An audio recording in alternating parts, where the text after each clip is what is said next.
r/nosleep. Posted by u/jlagoodwin 1990. It's not just the deep ocean you should be afraid of. So, what exactly is this place called again? Theo looked round the passenger seat to shoot me a slightly annoyed gaze as the SUV drove up the empty two-lane road, jostling slightly as the truck hit a pothole. Dude, exactly how wasted were you last night? I told you, the beach and the park have virtually the same name. Birch Point Beach, in Birch Point Beach State Park. Duh. I snorted back at my friend, smirking and flipping him the bird before returning to gently massaging my temples. For a few more moments, the world tilted slightly, then seemed to pass, allowing me to let out a small sigh of relief. I'm originally from New England, having been born in Portsmouth, New Hampshire. When I'd graduated high school, I'd decided that I didn't want to spend my entire life living in the same area I'd been born in. And so, setting my wings, I set out to find a place I could carve out as my own. Eventually, I settled across the country in eastern Washington, and started my own construction business. I made good money, and I also made plenty of new friends, but I couldn't help but miss home at times. I'd go back during the holidays to spend them with my mother, but aside from that, I never really went back. Until I got a phone call from my old pal Theo. Dude, you have seriously got to take a break from work and come stay with me and Vaughn for a week at his parents' old summer home in Owl's Head. In any other situation, especially with clients breathing down me and my employees' necks, I'd have declined, but the call came just after my girlfriend had told me she was splitting from me. So, wanting some time to unwind and get away from it, along with life in general, I left my assistant in charge and boarded a plane for Maine the very next day. And now, here I was, crumpled in the backseat of the 1986 Jeep Grand Wagoneer that Vaughn had inherited from his parents, heading for someplace I'd never heard of before. The throbbing feeling returned, and I let out a soft groan before putting my head in my hands. You're 34 years old, Evan. And you just spent last night getting wasted to the gills at a rager like you're still in your early 20s. And, to top it off, you're running on just 5 hours sleep. That, if you look it up in the dictionary, is the textbook definition of the word stupid. Something hard gently bumped into the top of my head, and I looked up to see Theo holding out a bottle of Powerade. I took it gratefully, uncapping it and taking a swig. You look like shit warmed over, you know that, right? He asked, finally letting loose with a smile of his own. The cold drink felt amazing going down my throat, driving away some of the dehydration I felt and fueling my retort. Then I look just like I feel. Although, with the bags under your eyes, you won't need to make much of a Halloween costume this year to take your little sister trick or treat. And Vaughn suddenly let out a loud bark of laughter from the driver's seat, causing both of us to jump slightly. Ouch. Dude, you just got burned something spectacular, Theo. He looked away from the road long enough to shoot a grin at him. You gonna need some aloe vera for that one? Theo rolled his eyes at the lame joke, but it caught me off guard enough that I began snickering. He was about to say something when Vaughn interrupted him. We're here. I pulled myself up slightly from the leather seat to stare out the windshield. He was right, ahead of us lay a medium-sized parking that stretched out in a rectangle. I noted with slight interest that there were only one or two other cars here. As if sensing my gaze, Vaughn spoke again. Not many people come here this early in the morning. They're down in town having breakfast, or still asleep. I let out a grunt in reply as he pulled into an empty space and parked.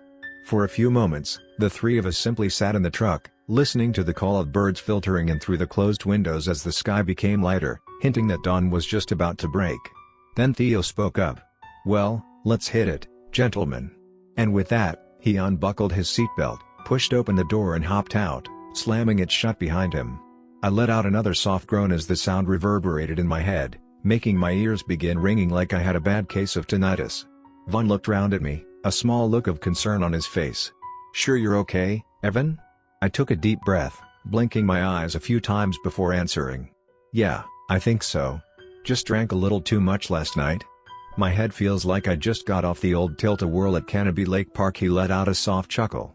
Well, you kinda went a bit overboard last night, bro. His face turned back from amused to concerned. Tell you what, when we get to the beach, you can crash on the towel for a bit. Sound copacetic? I nodded, feeling thankful that out of the two of my friends, Vaughn was the one who had always looked after us. Since we'd been kids. He reached over and patted me on the shoulder. Come on. Before Theo gets impatient and pissy together, we pushed open our respective doors and stepped out. The cool breeze felt like a godsend against my brow, and I inhaled deeply, smiling at the ocean breeze which invaded my nostrils. Ah, the smell of the ocean. It invigorated me a bit, and I strode around to the back of the Jeep, where Vaughn was lowering the tailgate to retrieve the bag of towels and water he'd tossed in earlier. After shutting the tailgate again and letting the rear window roll back up, he pulled the key out and motioned for us to follow him. For a few minutes, we walked in peaceful silence, the only sounds heard being the birds in the trees around us, and the growing crash of waves against the shore. Then the trees parted, allowing us our first glimpse of the place we'd been brought to. Theo let out an awestruck laugh. "Holy crap, V, you've been holding out on us." The beach looked nothing less than something you'd find on the front of a postcard, which you'd send back home to make people jealous of your trip. It stretched out to either side of us in a sort of crescent moon shape, the rocky ground giving way to sand that led to the water's edge. Vast swathes of pine and fir trees encircled the entire beach, looking very much like sentries guarding a hoard of treasure, and the smell of pine needles intermingled with the ocean spray. Seagulls cried from overhead, and I turned my gaze to look out to sea. The sun was just beginning to rise on the horizon, and the dark shapes of what I realized were the Muscle Ridge Islands were framed in its glow. I let out a soft laugh of my own. "Dude, this is fantastic. How the hell isn't this place more known?" Vaughn began walking towards the sand, the two of us following along. "It's always managed to fly just under the radar of most tourists," he called over his shoulder to me. "They prefer going to the huge beaches down in York or Ogunquit, and that means this place stays a small slice of paradise for the locals." Like me, he dropped the tote bag on the sand, reaching in and pulling out 2 bottles of water, which he handed to us as another grin began to spread across his face. "And, for the next hour or two, we have the entire place to ourselves." Theo let out a whoop at the news, one which made me wince slightly as it echoed in my head. But I couldn't help but give a grin of my own. "Regardless of how you feel, this place is dope." A sudden burst of movement caused me to swing my head around, just in time to see Theo begin sprinting for the water. "Last one in's a plucked turkey," he shouted, pulling off his shirt and throwing it behind him. Vaughn shook his head and turned, giving me a slightly amused smile. I let out a snort of my own. "Every fish and crab in the bay is gonna think he's absolutely Jim Dandy when he hits the water and stirs up the bottom," I muttered, causing him to chuckle. "You ain't joking, man." I took another swig of water before dropping the bottle on the sand. Crossing my arms over my head, I began to wrestle my shirt off. "Dude, I told you when we got here you could crash on a towel for a little bit," I heard him say. I finally freed myself from the shirt, casting it to the sand next to the bottle. "If I don't at least take a dip in along with you guys, I'll never hear the end of it from him." I hooked a thumb at the figure which was now beginning to splash around in the shallow water like he was a little kid again. "I'll just humor him with a few minutes swim, then hop out and lay on the towel for a bit. Besides, swimming in the ocean's always helped clear my head." He looked like he wanted to argue, again being the older brother type, but instead nodded before pulling his shirt off as well. "Race you to the water, then?" he asked me. I nodded. A second later, the two of us took off. The cool wind whipped in my ears, and I vaguely heard Theo egging us on. But my gaze was focused on the shoreline, pouring all the power I could muster into my legs as I awkwardly ran in the sand. My head began to spin again, and I silently prayed that I wouldn't suddenly pass out and fall on my face. This is so freaking stupid, but no turning back now. And then I reached the water's edge. Even in the middle of summer, the Atlantic Ocean felt absolutely breathtaking in how chilly it was. "Holy shit, it's cold!" I involuntarily yelled out. But I kept going, running until the water reached my knees, where I launched myself forward. The cold water felt shocking as it completely enveloped me, and I couldn't help but shudder as my body slid through the water, my eyes pulled tightly shut to prevent the seawater from stinging them. My head reached the surface, and I sputtered out as I heard a disappointed cry. "Damn it, Evan. Even hungover you can still whoop my ass." I pushed the hair out of my eyes and turned back to find Vaughn standing in the waist-deep water, grinning at me.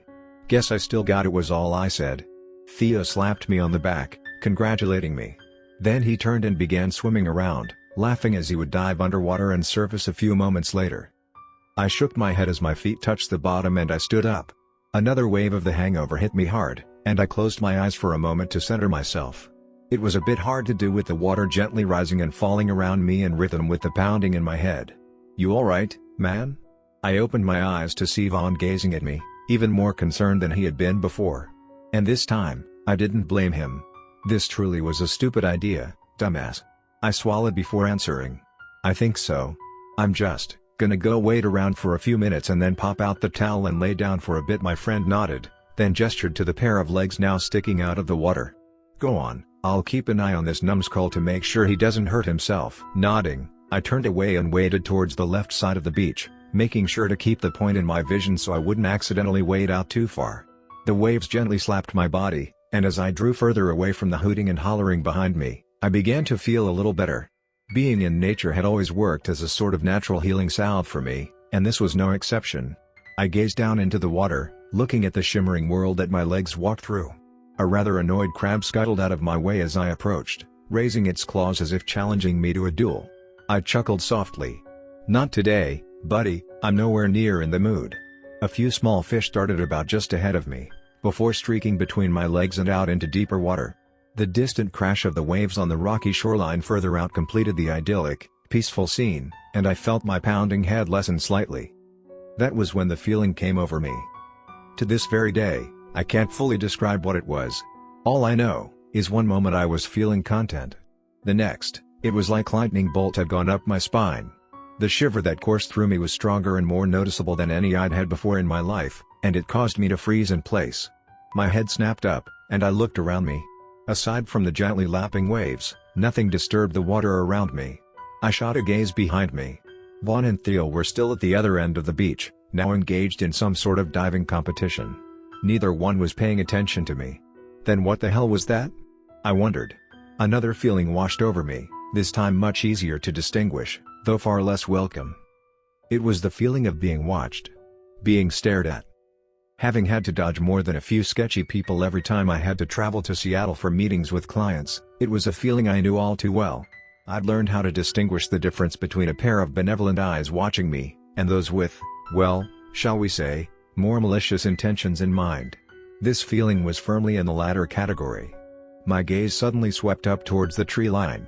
I remembered seeing the two other cars in the parking lot, and my mind began to conjure up the image of someone standing just inside the tree line, watching us like a scene from a horror movie. But nobody stood staring at us. Not that I could see, anyways. Still, the feeling persisted, almost seeming to grow in intensity a little. I gave my head a shake. "Get a grip, dude. Nobody is watching you. Nobody else is here." Wanting to take my mind off it, I instead turned and looked ahead of me, down into the water. The light-colored sand and pebbles stretched away for another 15 or 20 feet. Then, the bottom changed to a slightly darker color, looking a little bit covered with muck and seaweed, indicating the slope which led out to deeper water. For a moment, I simply stared at it, my head slightly tilting to the side. Something was scratching at the back of my mind, very faintly. But I couldn't understand what it was. Why does that look weird to me? Nausea suddenly slammed into me, and the dizziness returned with a vengeance. I felt bile rise in my throat, and I turned away from the spot, rushing to get out of the water. Emerging onto the beach, I raced up towards the trees, hearing Vaughn vaguely call my name. But I was focused on one thing only. I reached the first tree and leaned against it, taking a single breath before vomiting onto the ground. For a minute, I just leaned against the tree and threw up. The pounding in my head sprang up its head, and I fought for breath against the sting of stomach acid in my mouth and throat. The world began to spin, and I thought I'd faint where I stood. "Dude, holy hell." I turned, seeing Theo and Vaughn standing next to me. Vaughn pulled me away from the tree and gently began guiding me back towards the tote bag. "Come on, man, you need to lie down," he said. Reaching our stuff, he signaled for Theo to lay out one of the towels, then slowly eased me down to sit on it. He picked up my shirt from the sand, shaking it off and handing it to me. "Put this on and try and relax," he said, before looking up at Theo. "He ain't going back in the water, bro. Last night really did a number on him." I heard Theo let out a slightly disappointed sigh. "Sure, whatever. He used to be able to hold his drink a lot better than this, man." "That's because I gave up the party life and grew up, unlike you," I thought, but kept my mouth shut. Pulling my shirt over my head, I lay down on the towel so I could look out at the dark water. Vaughn spoke again, slightly annoyed by her friend's tone. "Look, he needs to rest. You can go back in the water if you want, but keep an eye on him." "Where the hell you going?" Theo asked. "I'm going to take a quick hike on the trails to cool off, especially after that little quip he made about our friend." I began to close my eyes. Sleep was calling my name, and she was insistent about it this time. I heard Vaughn walk away, muttering to himself. Theo appeared in the narrow band of my vision. He looked down at me, a slightly guilty expression on his face. Then he leaned down and patted my shoulder. "Feel better, bro," he said softly. I grunted in reply as he turned to run back to the water. As I stared at the ocean, the feeling I'd had while waiting returned to me, this time dulled by the encroaching sleep. For a moment, I realized it almost felt like something had told me not to keep moving forward. A new feeling poked its head out, one I couldn't place, but it was just as quickly chased away. I heard Theo splashing, signaling he'd re-entered the water. My eyes closed. For a small time, I lay in a sort of half-awake, half-asleep state, listening to the sounds of the gulls overhead and the splashing of my friend in the water. The rising sun felt warm against my wet skin. There was suddenly a single splash, louder than the others, almost pulling me back to the waking world. Then it was quiet, peaceful.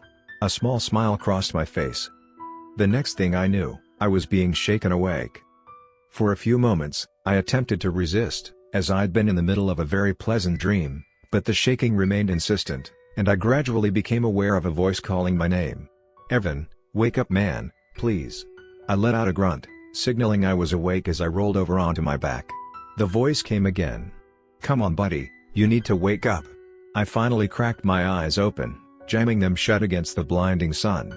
"I'm awake," I muttered, pulling myself into a sitting position. My head still throbbed, though not as much as it had before. Something was placed into my hand, and after a moment of feeling, I realized it was a pair of sunglasses. Flipping them open and sliding them on, I was finally able to open my eyes. Vaughn stood above me, looking around in almost a frantic motion. When he looked down at me, I snapped fully awake as I caught sight of the expression adorning his face. He looked beyond worried. "Dude, what is it?" I asked. "Did you happen to see Theo leave the beach? Or even hear him say anything about going anywhere?" His question made me rise to my feet on slightly shaky legs. I looked around. The beach, aside from the two of us, was completely deserted. Nobody played in the water, and nothing moved in the woods behind us. "The hell?" "No," I finally answered. "No, I didn't. The last thing I remember was him running back to the water after you took off. I heard him splashing around, and then I fell asleep." "Great," Vaughn muttered, then gestured down. "Well, he couldn't have gone that far. He left his shirt and shoes here." He was right, Theo's Converses and t-shirt still lay where he dropped them. My mind began to turn, faster and faster. I looked at my friend. Could he have gone back to the Jeep for something? A look of relief suddenly flashed in his eyes. "Come on, let's go quickly look," and with that, he led the way back up the trail, walking slowly so that I could keep up. The dizziness hadn't fully gone away, but at least I felt confident I wouldn't pass out now. I felt sure that we'd round the corner and see our friend rifling through the truck for something. We did leave our phones in the Jeep, anyways. But as we rounded the last bend and the parking lot came into view, that hope was torn from me like a fish in a shark's mouth. The Jeep sat silently where we'd parked it, the doors still locked. "Shit," Vaughn hissed as he stopped for a moment. A rustling sound suddenly came from the direction of one of the trailheads, and we looked up, half expecting to see him. But, instead, a stranger walked out of the woods in hiking attire. He cast us a look as he walked to his car and got in, starting the engine and driving away. Vaughn cursed again. "Come on, we need to get back to the beach and try to find him," I agreed, and the two of us half walked, half ran back to the beach. The slight annoyance I'd had towards Theo when I'd been woken up had now been replaced by a slight worry. The guy can be a complete jackass at times, and he can also be a bit self-centered, but he's my friend. We burst back out into the sunlight and looked around the empty beach. Nothing had changed since we left. "Let's check the woods around the edge and the oceanside trails, then we come back here," I said, offering a plan. He nodded, then looked at me. "You good to check the right side on your own for a few minutes?" I nodded, and he patted my shoulder before taking off towards the left side of the beach. Turning towards the right, I did the same. For what my waterproof watch told me was 10 minutes, but felt more like an eternity, I walked through the trees and along the trails, calling out Theo's name. I could hear Vaughn doing the same. The faint sound of his call drifted across the mouth of the bay. Finally, I made my way back to the beach, the worry intensifying from finding no sign of him. God, I hope he didn't do something monumentally dumb and hurt himself. Vaughn met me by the towels. I shook my head as he raised his hands to me. He let out a loud sigh as I stood next to him. I didn't find him either, he simply said, then began rubbing the back of his neck, a trademark sign he was beginning to stress out. "Tell me again the last thing you remember seeing of him?" he asked me. I took a deep breath and spoke. "Like I said, man, I remember him leaning over me after you'd gone. He leaned down and told me to feel better. Then I heard him run back to the water. I heard him splashing around for a minute. Then I heard a loud splash and then I trailed off as something began to connect in my mind. The jigsaw pieces came together quickly, and I felt a shiver shoot up my spine as the realization hit me. My heart began to beat hard in my chest, and I felt the blood begin to drain out of my face as a wave of dread surged into me. Oh, shit! Vaughn had caught sight of my face, and he grabbed my shoulder to steady me. What, Evan? Then what? My eyes locked with his. I heard a loud splash, and then, nothing. Silence. My friend's face suddenly went as pale as mine must have looked as he realized what I was saying, and both our gazes swung towards the water. The waves lapped gently on the shore, no sign of movement came from it. He finally spoke, his voice barely above a whisper. Oh, fuck, and then the two of us began running for the water, shouting Theo's name. Neither one of us bothered to pull off our shirts. We hit the water, hard. I nearly tripped as a particularly large swell smacked me in the knees, and I swung my gaze around, seeing nothing. The mental image of my friend's drowned body, hovering just above the sandy bottom, flashed in my mind's eye for a moment, and I pushed it away as another wave of fear rolled into me. You gotta keep calm, you gotta keep calm, you gotta keep calm, man. A hand fell on my shoulder, and I turned, snapping myself out of my thoughts to see Vaughn beside me, his face now set in steely determination. We've gotta split up and search. He pointed to the farthest right side of the bay. You take that side and keep calling out to me every so often, whether you find him or not. I'll do the same over here. I nodded, forcing myself to stay as calm as possible as I watched him turn away, lifting his arms out of the water as he began heading towards the other side. I gazed after him for another moment, then turned and began moving in the opposite direction. My eyes, aided by the sunglasses I still had on, stared down into the water, rapidly looking to the left and the right. But I saw nothing but sand and rocks. You find anything? I heard Vaughn call out behind me. No, nothing. My eyes flickered towards the darker shade of the deeper water. He could easily have been pulled out to sea by the tide. After all, you have no idea if there's a riptide in the bay. That thought scared me more than anything. I could easily imagine Theo's corpse drifting in the dark, like the body in the underwater scene from the TV show The Terror. I was beginning to chide myself again when I felt my foot collide with something. Something that half rose out of the bottom, kicking up a large cloud of silt and sand. I could tell by the feeling of it against my foot, that it wasn't anything natural. My breath quickened a bit, and I forced myself to stoop down, my hand disappearing into the cloud as it felt around. My chin was touching the water, and I shot my eyes around as I felt my fingers close around it. The same odd feeling I'd had earlier returned.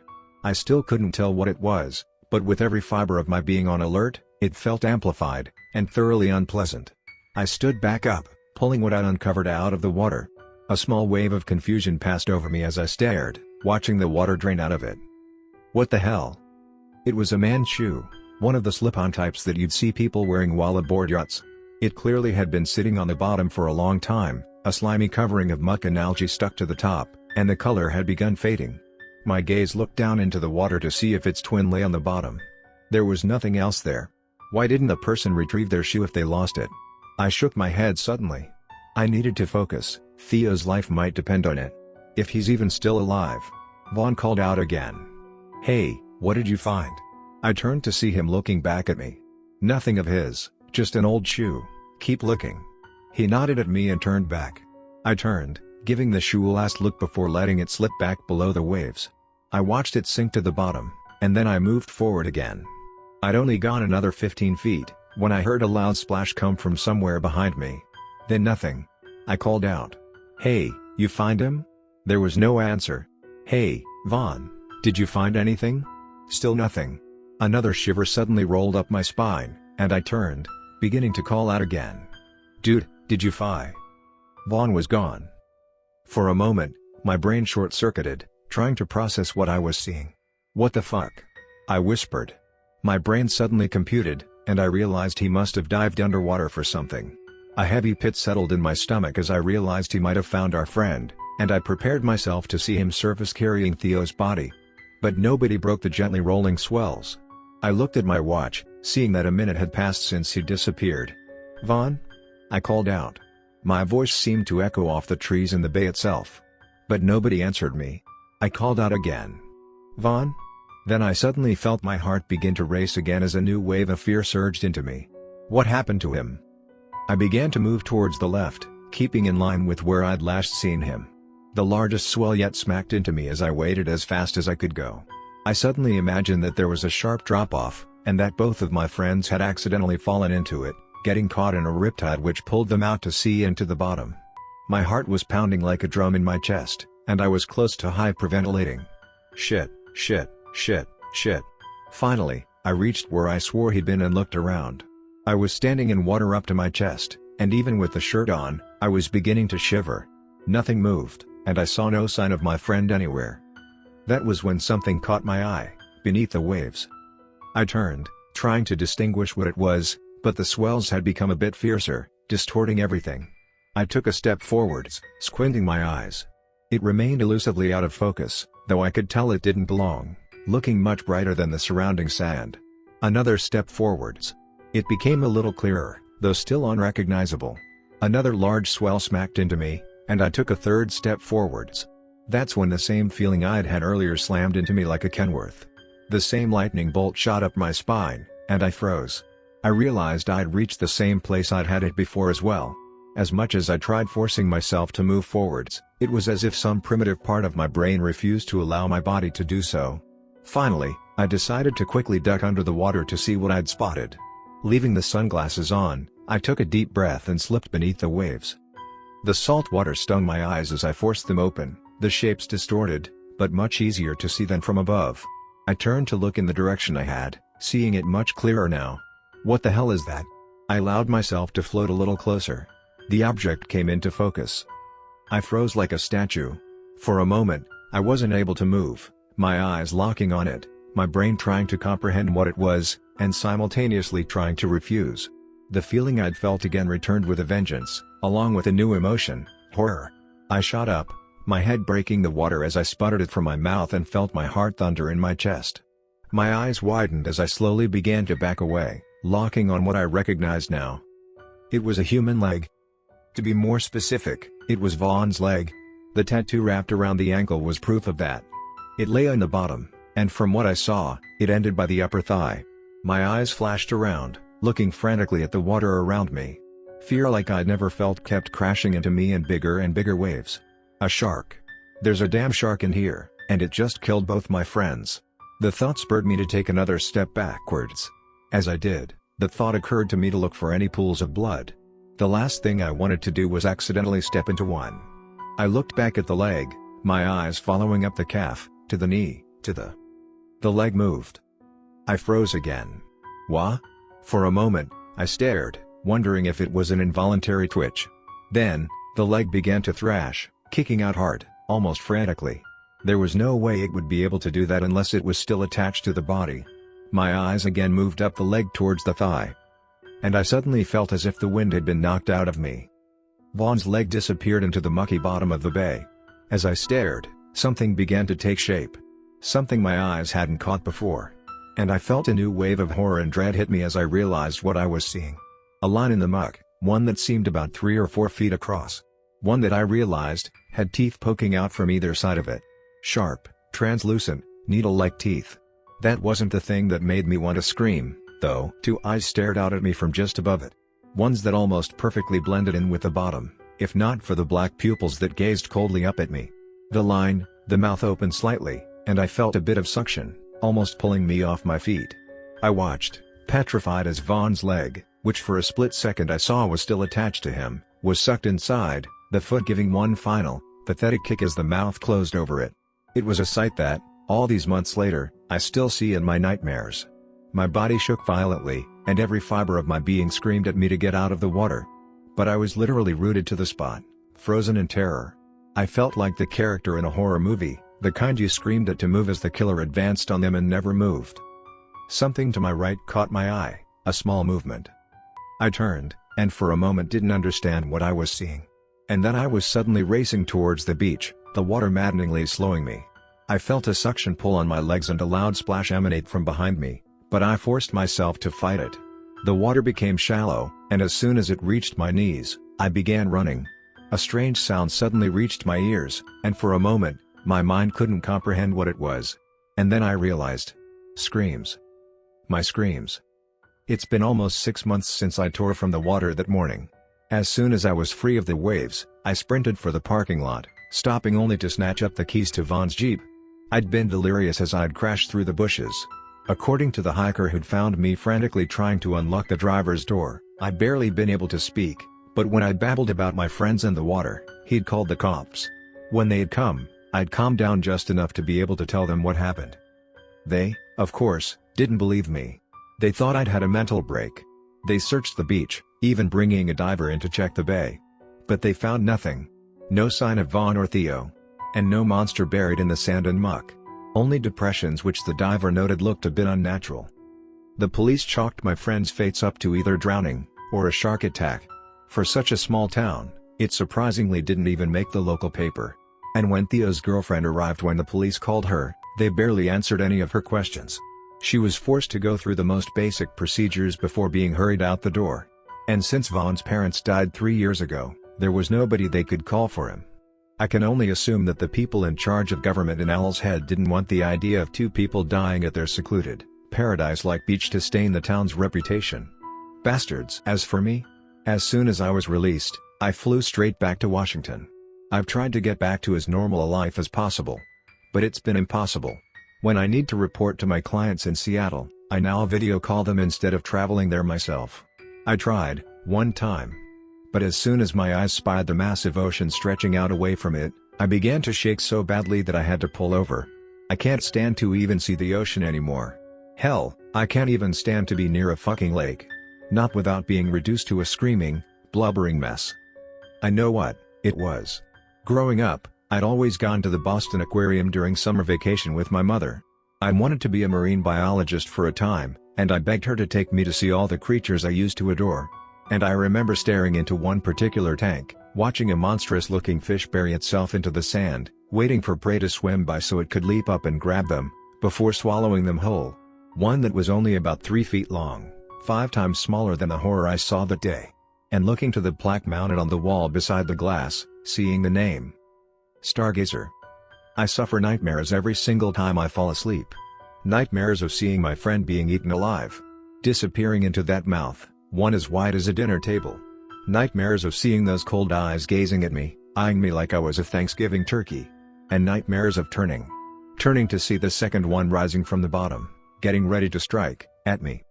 The few people I tried to tell about what I saw that day, scientists and marine biologists, never believed me, saying that those fish could never grow to such sizes.